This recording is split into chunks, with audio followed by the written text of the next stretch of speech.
Hi guys, what's up? Welcome for this video. This is actually the first time I'm doing a YouTube video in English, so I hope you like it, and if you really like it, I'm gonna do some more. But today we're going to talk about a very important subject, very important to us as street workout, calisthenics or gymnastics athletes, which is the biceps problem.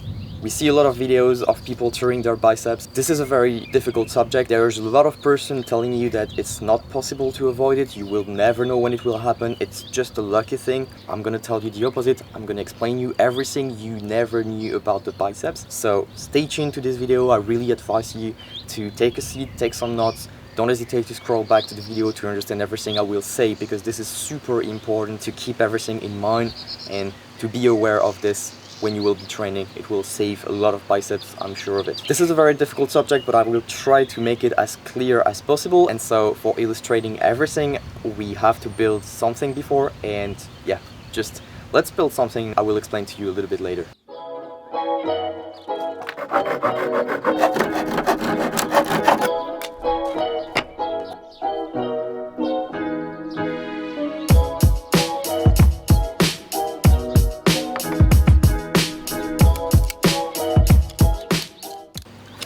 So, what is this? What did we build? This is actually my representation of an arm. So let's go step by step. Why does a biceps break? What is happening exactly? We have to go step by step to understand everything. When we talk about biceps tear, when we say that someone just broke his biceps, tore his biceps, we are actually talking about the tendon. This is the tendon that just break completely. And so let's illustrate it a little bit better so people can understand what is happening exactly for those who has no idea about how the human body works, how the muscle works.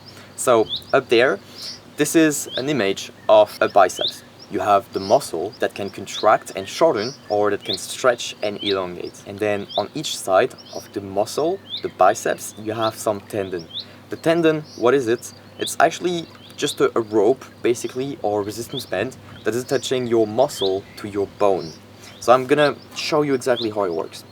Let's say I have my biceps between my fingers here, so I can contract it and it gets shorter, or I can stretch it and it gets longer. Okay, so I have my biceps here, and this resistance band will represent my tendon, because it works really well in showing you exactly what is happening.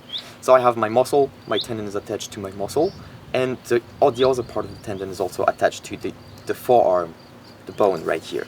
The biceps is on the humerus, and so when I contract my biceps, the tendon is pulling on the forearm, and so it's moving like this. You see, when I contract, when I shorten the space between my fingers, I'm actually bringing the tendon closer, and so it pulls my forearm. This is exactly how it works.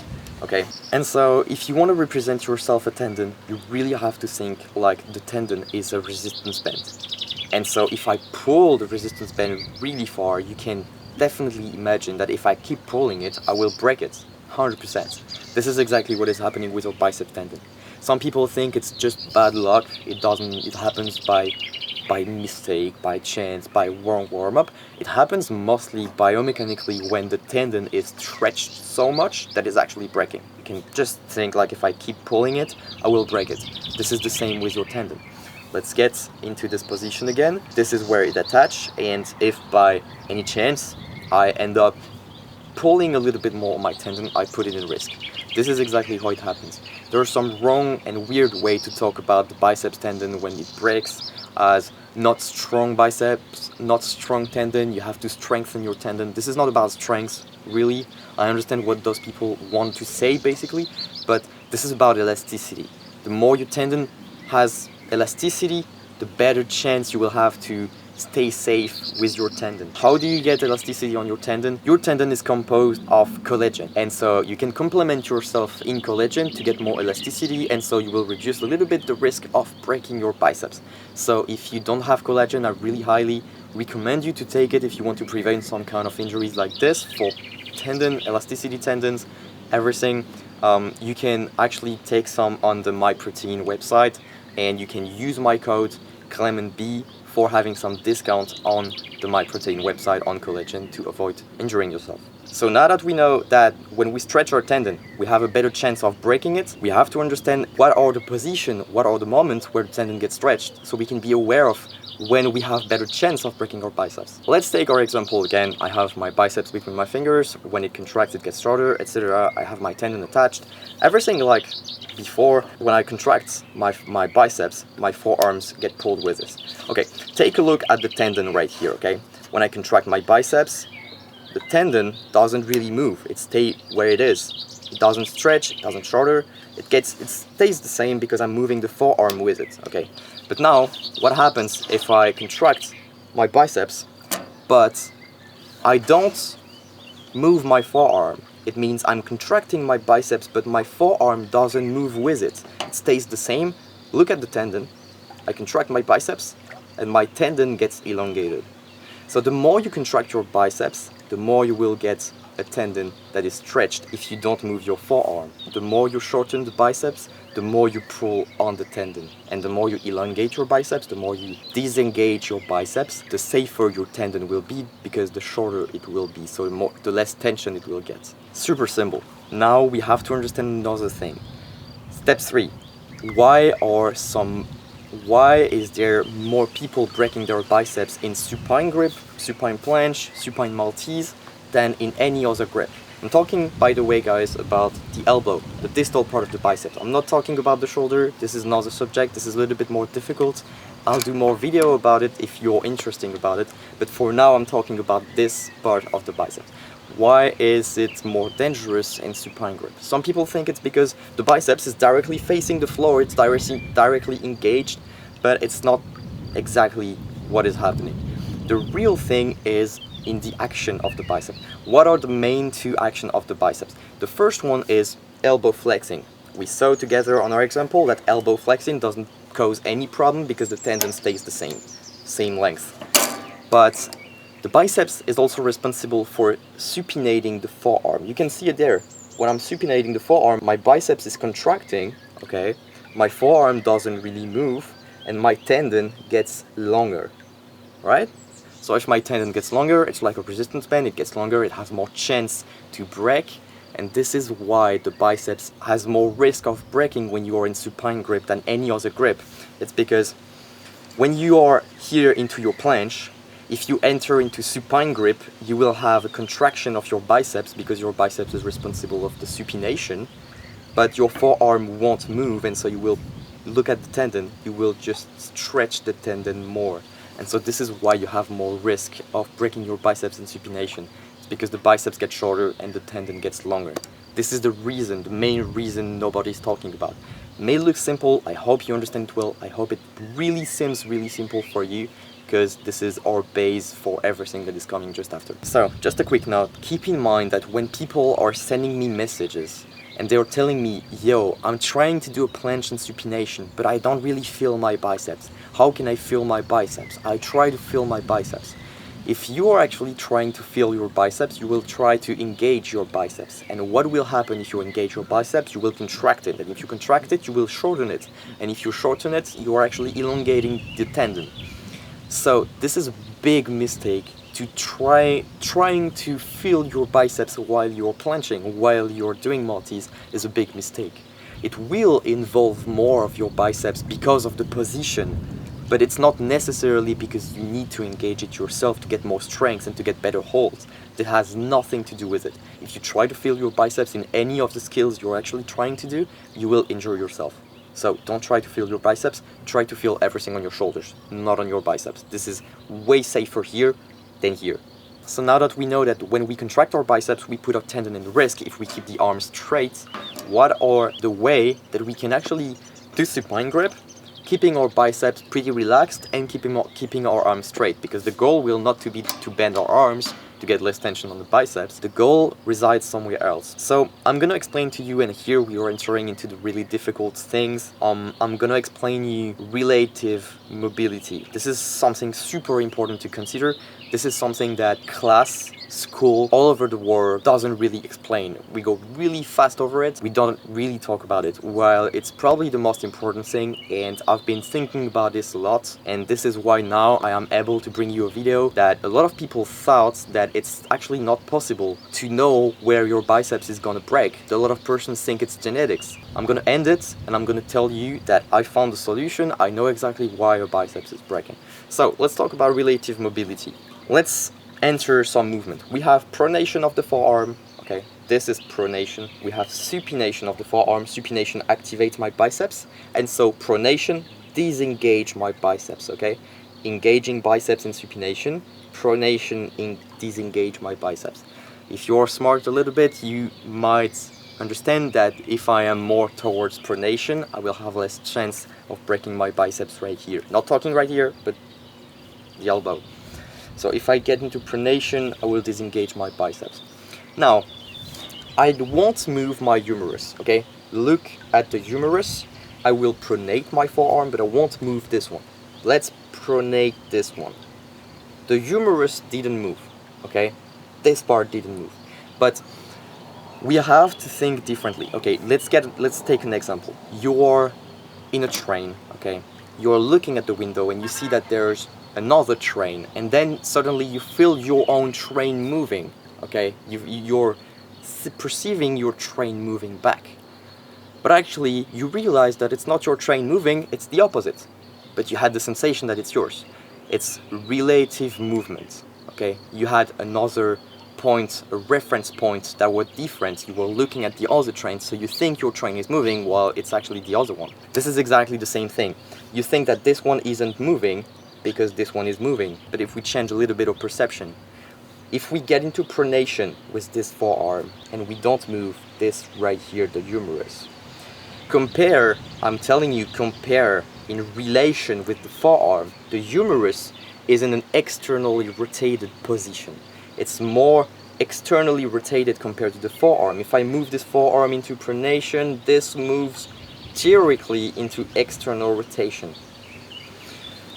So now you understand relative mobility. Everything works together. If I pronate my forearm, I'm not only pronating my forearm. If we change our perception, I'm also externally rotating my forearm. Pronation works with external rotation, supination works with internal rotation. Both are linked. So supination plus internal rotation puts lots of stress on the biceps. But pronation and external rotation actually disengage the biceps. So here's the key, and don't hesitate to go back on the video because this is a very difficult subject. If we have enough mobility, natural mobility, we'll get to this in a minute. If we have enough mobility on pronation and external rotation, if your body is safe and feel safe and have access to those mobility into external rotation, into pronation, you will disengage your biceps even in supine grip, and so you will put less stress on your biceps. But it has to be natural mobility, okay? I'm going to explain you why it has to be natural mobility. Some people will think, okay, so when I'm planching, I have to force the pronation and then I have to force the external rotation. And this is a very known subject. Everyone is talking about external rotation of the humerus. Everyone's talking about, yo, you have to externally rotate your humerus. This is not true. Why? I'm going to explain to you in a minute. The human body is done for compensating what you don't have access to, okay? So if I don't have access naturally, if my limitation, if my mobility is limited into external rotation, my body is going to find a way for me to have access to this external rotation. And what is this way? It will give me external rotation through the forearm.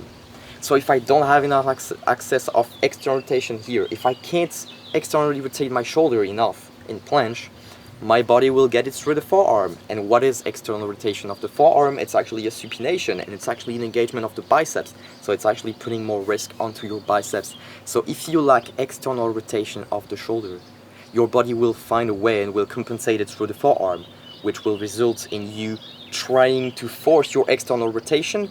No, you will end up forcing intentionally and awarely your forearm into supination, and you will put yourself in risk. So forcing external rotation can be really bad if you lack external rotation, because your body will naturally make you force supination, and here it's not a great thing. You have to stay natural. No need to force internal, no need to force external. If your body has access to genuine external rotation, genuine pronation, and I'm gonna show you some tests to try it yourself at home just after it to know if you have enough mobility. But if your body is actually limited in those positions, you will have problems. Everything resides into external rotation, pronation.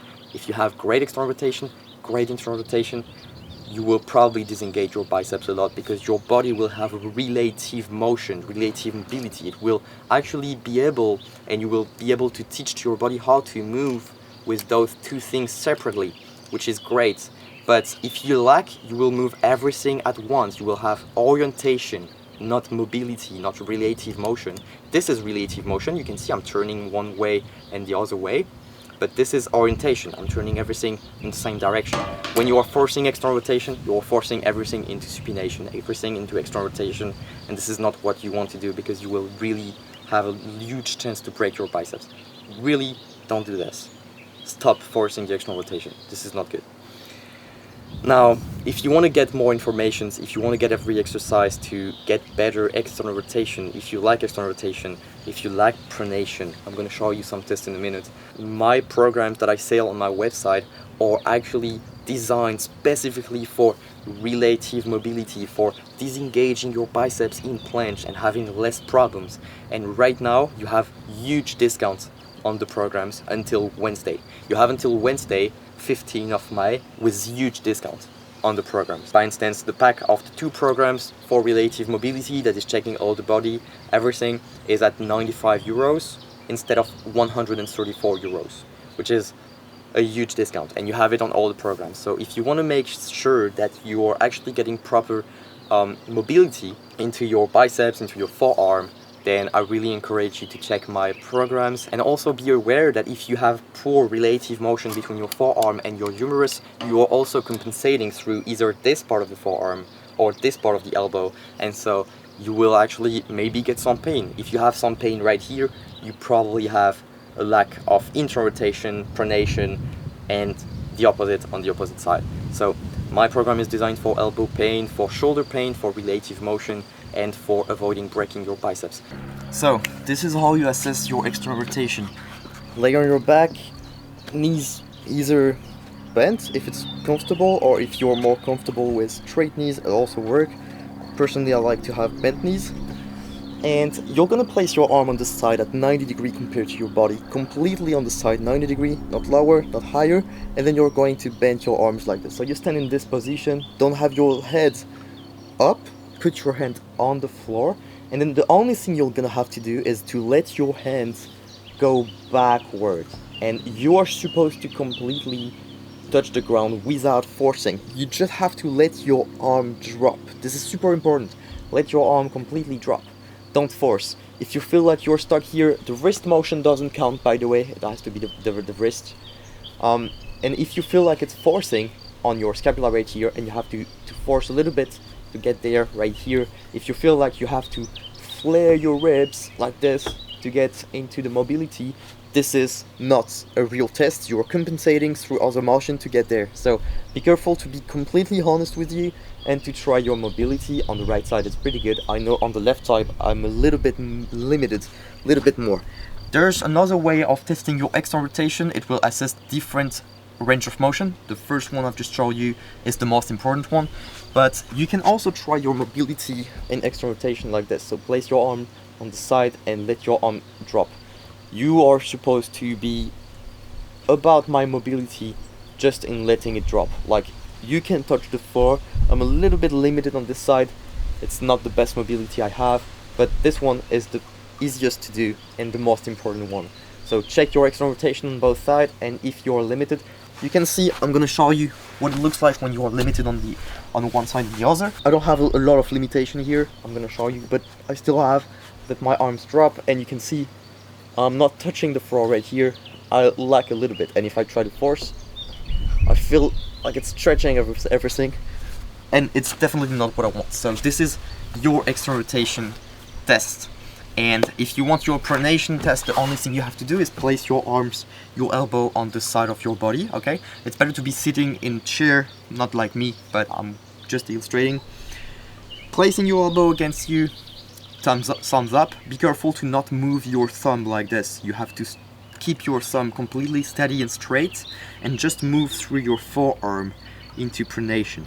You are supposed to have like 90 degrees of pronation. Mine is terrible. I have only 45. Don't cheat with your thumb like this. Keep your thumb completely straight and move through your forearms. I have limitation on pronation. Also keep in mind, external rotation matters way more than pronation. Pronation is okay. If you have also pronation, that's great, but in external rotation first. This is the main subject. Pronation is more for the details. One more thing, I've been testing different people that had a biceps tear in the past, and they were all with the same results, meaning they were all lacking a lot of external rotation. This is the main subject, external rotation of the shoulder. If you lack external rotation of the shoulder, you will have trouble to disengage your biceps. And yeah, everyone that tore his biceps has really limited external rotation. This has a link, I just proved you here. I hope you really enjoyed this video. Don't hesitate to support me. All the links are in the description. You have all the discount codes. You have everything in your hands to make sure that you're not breaking your biceps. I'm bringing you those knowledge about biceps that I've been studying, that I've been trying to figure myself out, and I'm finally doing this video for free. So if you want more of this video, let me know in the comments. Don't hesitate to share it, because it will definitely help a lot of person in the street workout, calisthenics and gymnastics community. Hope you like it. Maybe I'll do some more English YouTube videos in the future. Wish you guys a very nice day, very nice evening, depends, and see you soon.